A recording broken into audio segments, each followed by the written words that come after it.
اور اب اس کے بعد جو آخری آیت ہے هو الذی خلق لکم ما فی الارض جميعا، اس نے تمہارے لیے بنایا ہے جو کچھ بھی زمین میں ہے۔ اس میں خلافت کا مضمون آ گیا۔ حدیث میں آتا ہے انما الدنیا خلقت لکم وانتم خلقتم للآخرہ، یہ دنیا تمہارے لیے بنائی گئی ہے، تم آخرت کے لیے بنائے گئے ہو۔ هو الذی خلق لکم ما فی الارض جميعا، اس لیے کہ اگلی آیت پھر آ رہی ہے خلافت کی آیت۔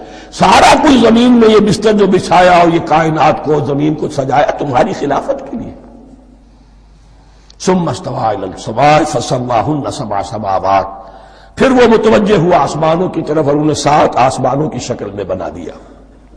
جیسا کہ میں کل عرض کر چکا ہوں، یہ تاحال ابھی یہ آیات متشابہات میں سے ہے۔ 7 آسمانوں کی کیا حقیقت ہے ہم اس سے ابھی پورے طور سے واقف نہیں۔ وَهُوَ بِكُلِّ شَيْءٍ عَلِيمٌ، اور اسے ہر شے کا علم حقیقی حاصل ہے۔